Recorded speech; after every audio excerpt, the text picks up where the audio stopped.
4 ईंट भट्टे होते हैं। इन ईंट भट्टों पर 200 से ज्यादा मजदूर काम करते थे और जिसमें एक नई-नई लड़की 12वीं पास करने के बाद काम पर लगती है।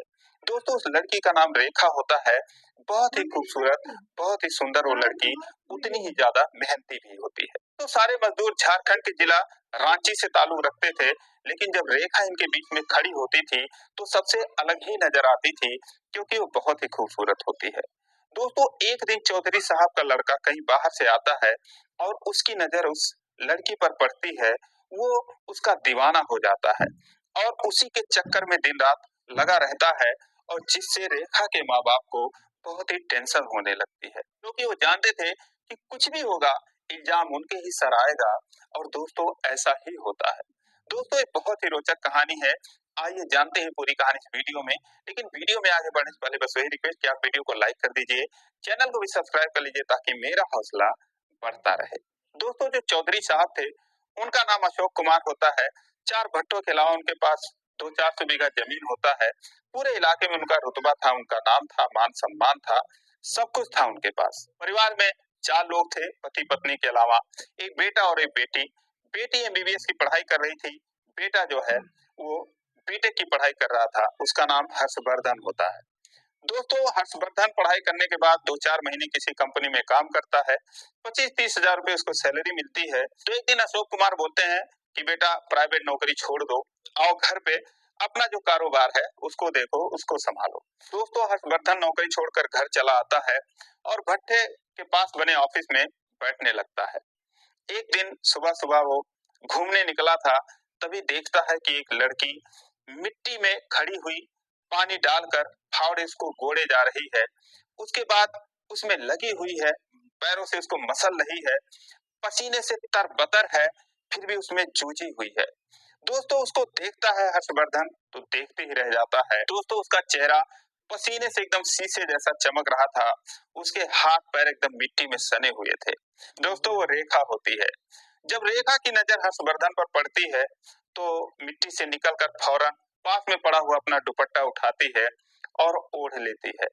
उसके बाद हर्षवर्धन फिर उसको कुछ देर देखता है, उसके बाद फिर वो ऑफिस चला आता है। अगले दिन फिर वो जाता है, फिर से जो है रेखा वही काम कर रही थी, पसीने से तरबतर मिट्टी को अपने पैरों से मसल रही थी ताकि ईंट बनाने के लिए उसको तैयार कर सके। जब हर्ष पर उसकी नजर पड़ती है तो फिर से वो अपना दुपट्टा उठाती है और ओढ़ लेती है। दोस्तों जब वो शाम को जाता तो अपने माँ बाप के साथ सूखे हुए ईंटों को इकट्ठा करती, कुछ भी इधर उधर काम करती रहती थी। दोस्तों जब तीसरे दिन गया तो देखता है कि रेखा वहां पर थी ही नहीं, ना तो उसके माँ बाप थे। वो इधर उधर देखता है, पूरे भट्टे का कोना कोना छान मारता है, वहां पर जाता है जहां पर वो लोग अपना खाना बनाते खाते रहते थे, लेकिन उसको वो लड़की कहीं दिखाई नहीं देती है। थक हार कर पसीने से तरबतर होकर ऑफिस आता है, सोफे पे धड़ाम से गिर जाता है, उसके बाद एसी ऑन कर देता है और फिर बैठ जाता है। कुछ देर बाद फिर जाता है, फिर शाम को जाता है। दोस्तों 1 हफ्ते तक वो वहां पर चक्कर लगाता रहता, लेकिन ना तो रेखा थी, ना तो उसके माँ बाप थे। 8वें दिन जब फिर वहां पर पहुंचता है तो दोस्तों फिर से वो लड़की वही काम करती हुई दिखाई देती है, जिसको देखकर वो खुश हो जाता है और जाके बोलता है कि आई कांट बिलीव दिस, कहाँ चली गई थी तुम? दोस्तों रेखा कहती है कहीं पर तो नहीं, मैं तो यहीं पर थी। तो बोलता है मैं रोज आता था लेकिन तुम्हें देखता नहीं था, तो तुम यहाँ पर कैसे थी? दोस्तों तभी उसके माँ बाप आ जाते हैं। उसके माँ बाप हर्ष से नमस्ते करते हैं क्योंकि वो जानते थे कि मालिक का बेटा है, नया नया आया है। तो हर्ष ने बोला कि आप लोग कितने सालों से काम करते हो? तो उसके माँ बाप बोले हमको 15 साल हो गए यहाँ पर काम करते हुए। तो उसने रेखा के बारे में पूछा तो उसने बोला कि ये हमारी बिटिया है। तो हर्ष ने कहा कि बहुत काम करती है, बहुत मेहनत करती है, यहाँ की लड़कियां तो इतना काम नहीं करती। अगर हमारे घर की लड़कियां हैं वो आटा भी ना गूंथे रोटी बनाने के लिए, और ये तो एक ट्राली मिट्टी है, बेचारी परेशान होती है, इसको मसलती रहती है। तो उसके माँ बाप बोले कि हाँ भैया मेहनती तो है, बहुत ही काम करती है। तो उसने बोला कि आपकी लड़की तो बड़ी अच्छी है। दोस्तों इतना सुनते ही रेखा जो थी वो उसको थैंक्स बोलती है थैंक यू। अंग्रेजी के जब 2 शब्द रेखा के माँ बाप सुनते हैं तो उनको बड़ा प्राउड होता है और वो बोलते हैं कि भैया ये मेरी बिटिया जो है पढ़ी लिखी भी है, काफी होशियार है। अपने नानी के यहाँ रहती थी, वहां से 12वीं पास करी। इसकी नानी का देहांत हो गया तो इसलिए हमारे पास चली आई और अब हम इसको कहाँ रखते, तो अपने पास ही लेकर चले आए हैं। 1-2 साल में शादी कर देंगे। रेखा के माँ बाप ने अपनी बिटिया की तारीफ करी और उन्होंने कहा कि पढ़ने लिखने में ठीक ठाक थी, बहुत ही तेज थी। तो हर्ष ने बोला कि कौन से सब्जेक्ट से 12वीं किया है। रेखा बोलती है कि मैथ से किया है। इस पर जो है हर्ष एकदम हैरान रह जाता है, बोलता है मैथ से, मैथ तो बड़ा मुश्किल काम होता है। तो बोलती है कुछ भी मुश्किल नहीं है, कौन सा मुश्किल काम होता है, मेरा फेवरेट सब्जेक्ट था मैथ। तो उसने बोला अच्छा, तो तुम्हें कितना टेबल आता है, यानी कि पहाड़े आते हैं। उसने बोला 100 तक आते हैं। तो हर्ष ने बोला 100 मतलब 10 दाएं 100 वाला। तो रेखा ने बोला नहीं, 100 दाएं 1000 वाला आता है मुझे। दोस्तों आप किसी से बोल दो मुझे 20 तक पहाड़े आते हैं, तो अगला तुरंत बोलेगा 18 का सुनाओ, 19 का सुनाओ। तो इसीलिए तुरंत हर्ष ने उससे कहा चलो ठीक है 78 का सुनाओ, 88 का सुनाओ, 79 का सुनाओ। दोस्तों फटाफट उसने सुना दिया और वो जो है मोबाइल में कैलकुलेटर निकाल के चेक कर रहा था कि सही सुना रही नहीं सुना रही है। दोस्तों जब उसने एकदम सही सही सुनाया तो एकदम हैरान रह गया, उससे बहुत इंप्रेस हुआ। फिर वो बोला तुम इस ईंट का क्षेत्रफल निकाल सकती हो क्या। ईंट, मैं कहो तो आपके पूरे भट्टे का क्षेत्रफल निकाल दूं, आप कहो तो इस चिमनी का क्षेत्रफल निकाल दूं, आप कहो जहाँ बैठते हो ऑफिस का निकाल, किसी भी चीज का निकाल सकती हूँ। दोस्तों समझ जाता है, उसके बाद बीटेक किया ही था। कुछ और सवाल जवाब करता है, बहुत ही इंप्रेस होता है उससे। अब दोस्तों रेखा के माँ बाप भी वहीं पर थे, तो पूछते हैं हर्षवर्धन से कि भैया कैसी है मेरी बिटिया, कुछ पढ़ी लिखी है कि नहीं। तो बोलता है चाचा क्या ही बताएं हम आपको, आपकी बिटिया तो एकदम जीनियस है, आप शायद नहीं समझोगे, लेकिन ये तो कोई भी एग्जाम ऐसे क्लियर भी कर सकती है, इतनी पढ़ी लिखी है, इतनी मेहनती भी है, वाकई में बहुत ही ब्यूटीफुल है। दोस्तों उसके बाद वो चला जाता है।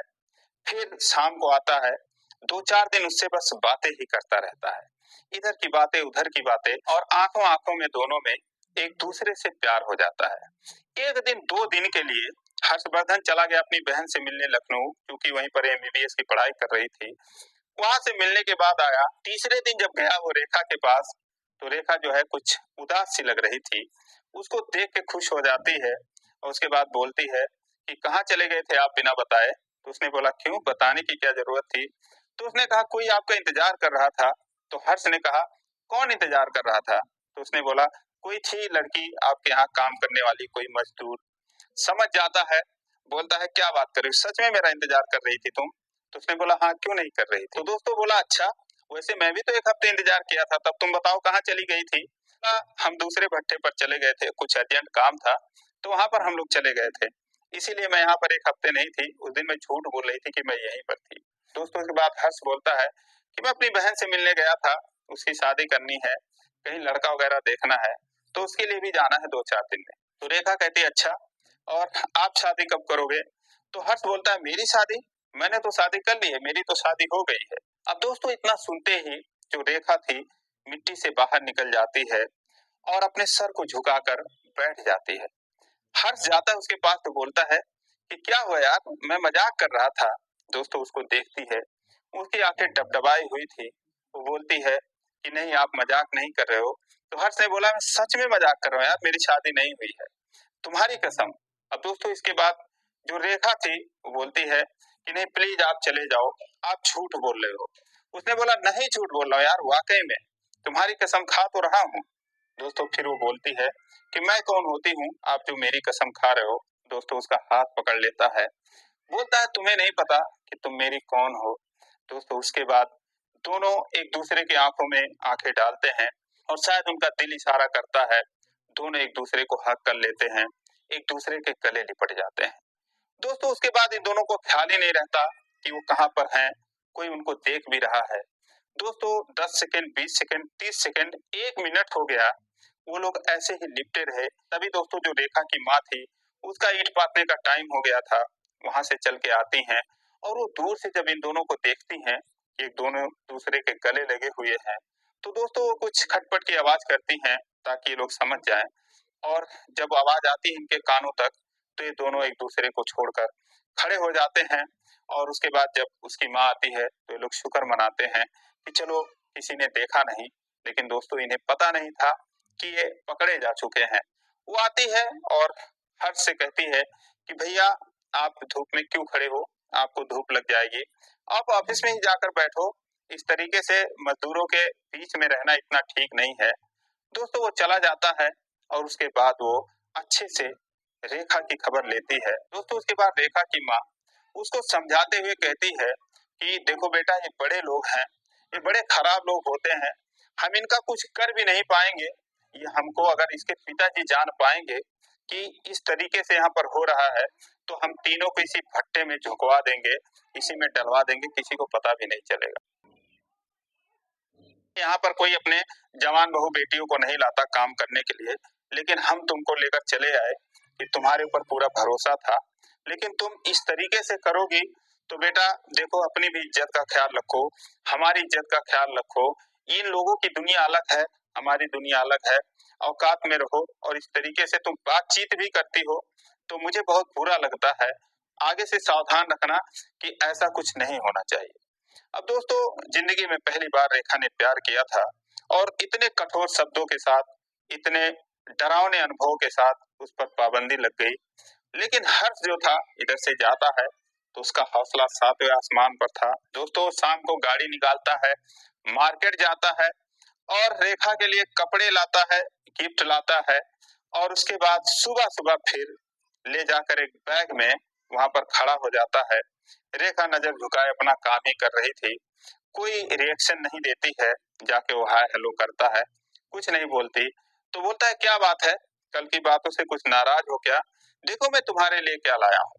तो रेखा उसको देखती है और बोलती है प्लीज आप मेरे पास मत आया करो, कल माँ ने देख लिया था और मुझे ऐसे ऐसे कह रही थी, अगर आपके पिताजी जान पाएंगे तो हम सबको मार डालेंगे, आपका तो कुछ होगा नहीं, तो इसलिए प्लीज आपसे हाथ जोड़ती हूँ, आप यहाँ पर मत आया करो, आप मुझसे मत बातें किया करो। अब दोस्तों रेखा के माँ बाप ने इनकी हरकतों को देख लिया था। उसकी माँ आती है और उससे कहती है कि भैया मैं आपसे कुछ कहना चाहती हूँ, देखो हम गरीब लोग हैं, मेरे पेट पर लात मत मारो, 15 सालों से यही कमा खा रहे हैं, अगर आपके पिताजी को पता चल जाएगा तो हमारी खाल खिंचवा लेंगे, ये नहीं मानेंगे कि गलती किसकी है। तो इसलिए भैया आप जो है वो मेरे बेटी को बख्श दो, हम लोगों को भैया कमाने खाने दो, बहुत ही गरीब आदमी है, हमारा कोई दुनिया में सहारा नहीं है, बस जो भी सहारा है बस आप लोगों के यहाँ काम करके जो गुजारा करते हैं, बस यही सहारा है और कुछ नहीं हमारे पास। तो इसलिए भैया आपके लिए पूरी दुनिया पड़ी है, बस आपसे हाथ जोड़ती हूँ, आपने जो कल किया वो अब मेरी बेटी के साथ मत करना। दोस्तों हर्ष वहां से चला आता है, ऑफिस में बैठ जाता है उदास मन से, और उसके जाने के बाद रेखा भी जो है वहीं पर रोने लगती है, क्योंकि उसके पहले प्यार का इस तरीके से अंत हो जाता है। तो भट्टे से 4-5 किलोमीटर दूर हर्षवर्धन का घर होता है। शाम को खाना खा रहा था और अपने पिताजी से बोलता है कि पापा मैं शादी करूंगा, इमरजेंसी कभी भी आ सकती है, पैसों की मैं शादी करूंगा। तो बोलते हैं बेटा कर ले, मैं कौन सा कह रहा हूँ तू संत हो जा। कह रहा नहीं पापा मैं सीरियस कह रहा हूँ, मैं शादी करूंगा। तूने बोला हाँ तो मैं भी सीरियस हूँ, कहीं लड़की उड़की देखा है तुमने, क्योंकि मैं तो पहले ही तेरे से बोला था कि लड़की वगैरह देख लेना भाई अपने लिए, ये सरदर्दी मेरे सर पे मत पालना। उसने कहा कि हाँ पापा मैंने लड़की देख रखी है, लेकिन वो गरीब है। तो बोलते हैं बेटा गरीब अमीर का कोई इश्यू नहीं है, लड़की अच्छी होनी चाहिए, और हमारे पास कौन सी किसी चीज की कमी है या हम किसी से दहेज लेंगे, तो आगे बता। फिर हर्ष बोलता है कि पापा जो लड़की है वो थोड़ी कम पढ़ी लिखी है। तो इस पर अशोक कहते हैं कि देख बेटा मैंने तुझे इंजीनियर बनाया इसलिए नहीं कि ऐसा बेवकूफी करो, अनपढ़ लड़की तो बिल्कुल नहीं चलेगी, मैं तुम्हें बता दे रहा हूँ। फिर हर्ष बोलता है नहीं पापा एकदम से अनपढ़ नहीं है, पढ़ी लिखी है, लेकिन वो जितना पढ़ी है उससे दुगनी उसके पास जानकारी है, उससे दुगनी उसके पास नॉलेज है। फिर अशोक जी बोलते हैं कि हाँ बेटा तो और भी कोई खासियत हो तो बता दो इसी लागे। तो फिर हर्ष बोलता है कि पापा वो जो लड़की है ना वो अपने भट्टे पर काम करती है। अब दोस्तों इतना सुनते ही अशोक जी है वो खड़े हो जाते हैं, तो चौंक जाते हैं और बोलते हैं क्या बात कर रहे हो तुम। तो हर्ष बोलता है कि हाँ पापा वो भट्टे पर ही काम करती है। बोलते हैं कौन से भट्टे पर, वो बोला मैं जहाँ बैठता हूँ, जहाँ ऑफिस है वहीं पर। बोलते हैं अच्छा क्या नाम है लड़की का, तो उसने बोला पापा रेखा नाम है। अच्छा रेखा नाम है, सुखदेव की लड़की है ना। तो हर्ष ने कहा पापा मुझे नाम तो नहीं पता उसके माँ बाप का, लेकिन माँ बाप के साथ वो रहती है। इतना सुनने के बाद अशोक जी तुरंत अपने मुंशी को, जो मैनेजर होता है भट्टे का, उसको फोन लगाते हैं और बोलते हैं कि जाओ वहां पर जो सुखदेव है, उसकी जो पत्नी है और जो बेटी है, इन तीनों को लेकर तुम घर पे आओ जल्दी से। अब दोस्तों घर में कोहराम मच जाता है। जब हर्ष की माँ ये बात सुनती है तो कहती हैं कि अरे मैं कह ही रही थी कि बेटा मेरा भट्टे पे काम नहीं करेगा, जादू टोने वाली होती हैं, कुछ करके खिला दिया किसी ने और इस तरीके से बात कर रहा है, बताओ भट्टे वाली से शादी करेगा, इसकी मति मारी गई है, इसको हमने बाहर भेजा पढ़ने के लिए, वहां से नहीं किसी को पसंद किया, आकर यहाँ पर भट्टे वाली से शादी करेगा।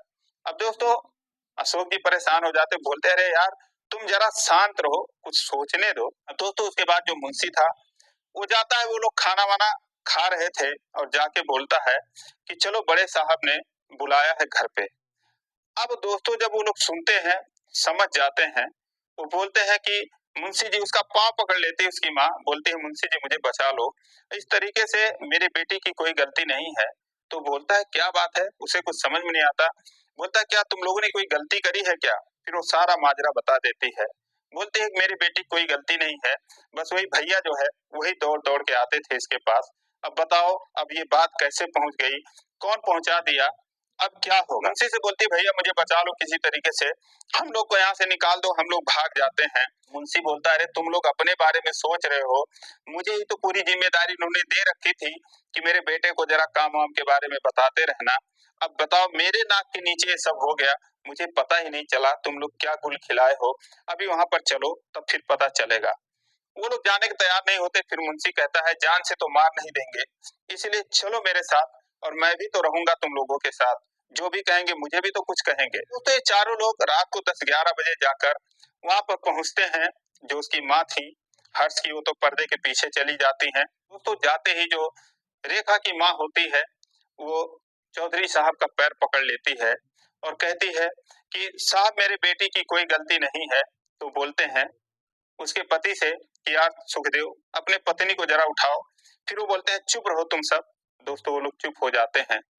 फिर वो कहते हैं रेखा से कि तुम इधर आओ, ये बताओ कि तुम इससे प्यार करती हो या ये तुमसे प्यार करता है, ये बताओ सजा किसको दी जाए। तो रेखा कहती है कि इनकी कोई गलती नहीं है, सारा दोष मेरा ही है। और इधर जो हर्ष है वो बोलता है कि नहीं पापा ये झूठ बोल रही है, गलती मेरी है, मैं ही जाता था इसके पास, मैं ही इससे पहले बात करता था, तो इसलिए इसको कुछ मत कहो, जो भी किया मैंने किया है, इन लोगों की कोई गलती नहीं है। अब दोस्तों इतना सुनने के बाद अशोक जी हंसने लगते हैं। फिर वो अपने पत्नी को बुलाते हैं कि इधर आओ, देखो यही लड़की है, तुम ये बताओ कैसी है, सुंदर है कि नहीं है। फिर उसकी माँ देखती है तो बोलती है ये तो बहुत सुंदर है। तो बोलते हैं हाँ तो ठीक है तुम्हारा काम हो गया, और ये सुंदर है, मैंने इसका मेहनत भी देखा, और जो सुखदेव है इनकी जो पत्नी है, इन लोगों की मैं 15 सालों से ईमानदारी भी देख रहा हूँ, इनका भी मेहनत देख रहा हूँ, मुझे तो भाई इस रिश्ते से कोई परेशानी नहीं है।